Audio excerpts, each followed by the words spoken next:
All right, let's keep the show moving right along. All right, this next performer hails from Loudonville, New York. Please welcome Mr. Joshua Sperber, ladies and gentlemen. Josh Sperber.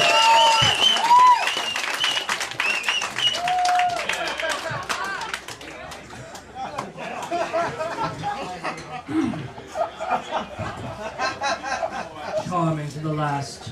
Charming to the last. All right. There's been some complaints as of late about lowbrow humor. Talks of disgusting things while you're eating salsa.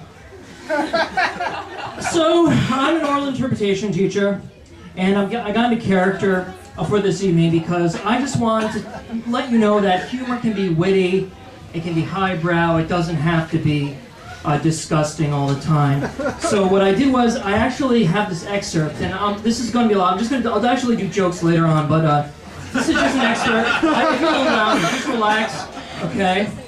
All right. This is actually he was a contemporary of Oscar Wilde, but he grew up. He lived for much longer. He's not as well known. All right.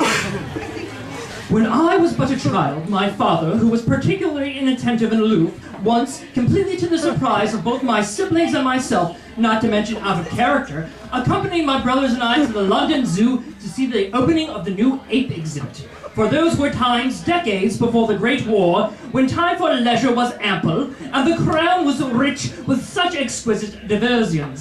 But I digress. Thank you. Whatever was the case, when we arrived at the aforementioned exhibit, although I was young at the time, I distinctly remember a bright sign that read, "Welcome to the Monkey House." Now, if that is all that had transpired, and the lot of us had enjoyed a rather peaceful and uneventful Sunday afternoon, I would not be here now writing down for posterity what occurred on that fateful day, nor would you, kind reader, be privy to it. Well, thank you.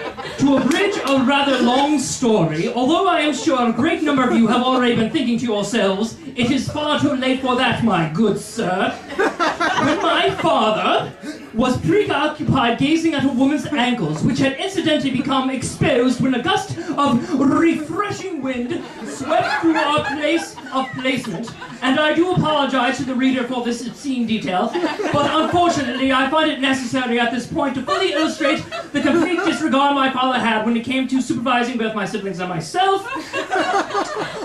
A chimpanzee, perhaps seeing that I had wandered much too close to its rather modest habitat, reached out with his grotesque paws, pulled me taut against his filthy cage, and raped my tight virgin asshole until shit, blood, and monkey cum were squirting.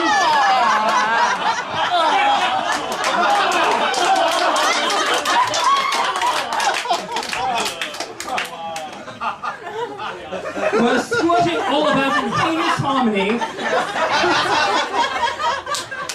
much akin to a hellish geyser found previously only in Dante's Inferno.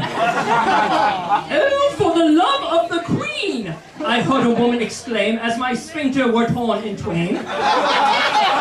Well, this is certainly quite unpleasant. A passerby commented on his way to the kangaroo fight with his family. God heavens! A child in yellow locks said, as he gesticulated wildly. Do my eyes deceive me, or is that boy being ape-fucked proper?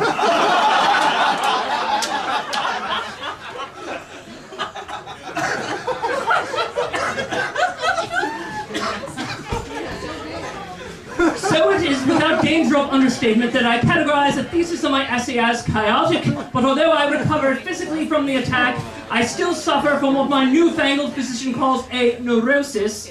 In my day, we simply called it fear of being raped by an ape in front of a group of people. Yours truly, la la la. That was so.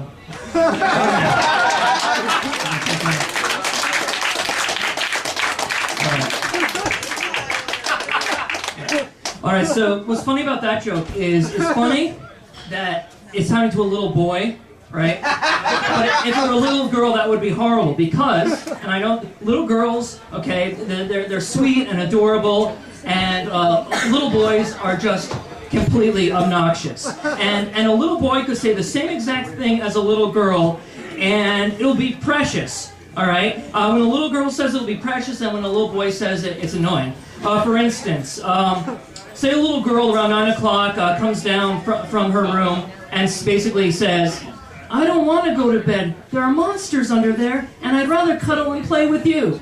And then the parent or guardian will say, "Aw, come here, honey. That's so cute." But if a little boy comes down and says the same thing, it's like, "Go back to bed, you little faggot." You little pussy. I see one tear. You're queer.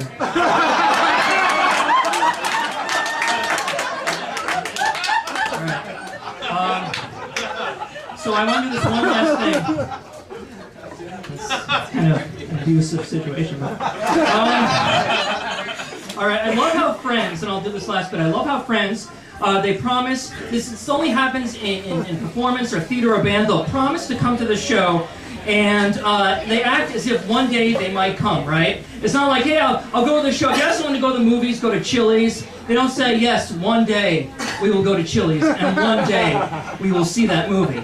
All right, so this is what it was like. I was talking to my friend, and I basically said, and she basically said, he basically said, you know, I'll be there one day. I'll be there one day. And so I got really sarcastic, and I basically said, tell me how you're gonna come to my show someday, George. Give you a second. Think about that. I'm gonna come to your show someday. And will you laugh at my jokes, George? I'm gonna laugh so hard, I ain't gonna be able to breathe. And will you order chicken fingers, George? Oh, I'll have so many chicken fingers that I'll have to take some home in a box. And will I get to feed the rabbits? Sure, Josh. You'll always be able to feed the rabbits. You'll always feed the rabbits. Curtain. Thank you.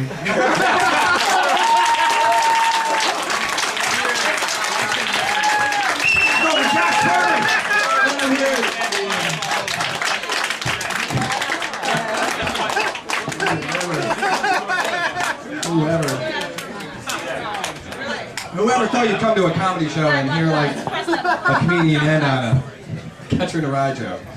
Oh, that's right. Yeah, I fucked that up. Wow, that's right. It was a Mice and Men. That's right. George and Lenny. Yeah, that's right.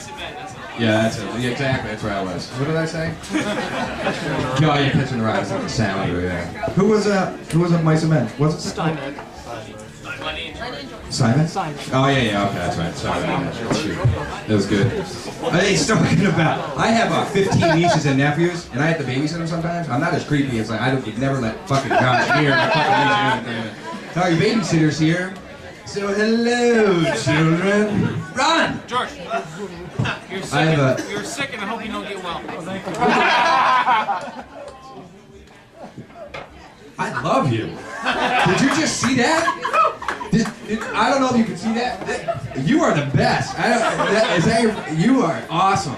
That is the sweetest chick move I've ever seen. She's just sitting here. I swear to God, this just happened. She's sitting here looking at me. She's like, uh-huh.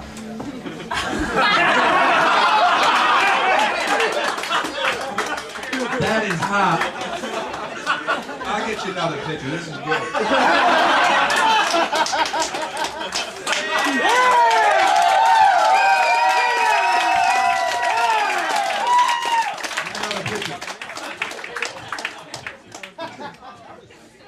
I'm so sorry.